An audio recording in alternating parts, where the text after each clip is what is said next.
A handful of Del Norte students and a couple dozen adult supporters took part in the nationwide school walkout today to protest gun violence in our nation's schools. A little after 10 a.m. on this, the 19th anniversary of the Columbine shootings, the Del Norte students took to the football field to voice their concerns about the day-to-day reality of living with school shootings. They were joined by other local activists and clergy who voiced support and implored policymakers to listen to what the students have to say. You know, when I was in high school, I did not have to deal with the stuff that the high schoolers have to deal with today. Like, Columbine was the exception. It was a rare thing, and now it's common occurrence, and that seems so wrong that someone in high school should have to worry about that on a day-to-day basis. When I was in high school, teachers don't know the challenges I overcome. They don't know the challenges most students overcome. And this needs to be fixed now. This isn't just for the sake of the students, but for the sake of everyone. They don't know the students with dangerous ideologies. They don't know the students that are suffering daily. Everything's just kind of left in the dark, and we need to fix this. Teachers need to be aware that these issues are in fact there, and they need to be authorized to provide help if at all possible. We just need to work on this, because unless we change it, we'll still be left in the silence, too scared to speak out. Of course I would. I'm very honored to be able to be here and be of support to these courageous young people who are doing this, and I think I need to say, in the face of some fairly strong opposition that some of you may know about and some of you may not know about. What they're doing here today, this movement that they're leading today, is incredibly important. And what happens tomorrow and in the weeks and months to come is also important. We're talking about trying to have a culture, a climate in schools where young people can feel safe.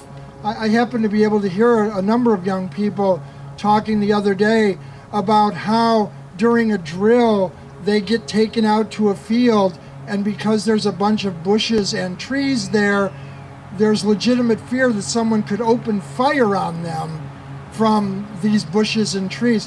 I can't imagine having to have dealt with that when I was in school, to live with that every day. Thank you, Mike.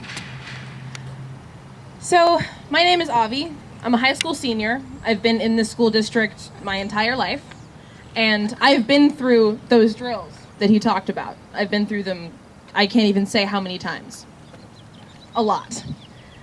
And going through that every day, it's going through the fear and feeling that fear that when we go to school, we might die there. That's always a thought. That's always a thought. And that really weighs on a person. And eventually, when you've had that weight for so long, you get used to it. You get used to the thought that, okay, all right, my school might get shot up. My friends might die. I might die. And I might never get to say goodbye to my loved ones because I'm huddling in a corner of a classroom with unprepared students and unprepared teachers. And trying to be brave in the face of that is daunting and terrifying as hell. And I think the biggest thing is that adults and our administrators don't take into account how much those kids go through that, how much we go through that as people. The questions I present to you today is of this. Are we truly a civilized society? Have we, as a society, developed our sense of morality, intellectuality, or sociality to its fullest potential? No, we have not. I agree, Sam. I shall answer these questions presented, and I must answer with an unequivocal no. At present, we are a society that does not value nor envy the safety of its citizens, especially its young. According to the American Journal of Medicine, compared to 22 other high-income nations, the United States gun-related murder rate is 25 times higher compared to others. This follows with the fact that 2017 was the deadliest year in modern U.S. history, with the occurrence of 345 mass shootings, according to the Gun Violence Archive. According to the National... I agree.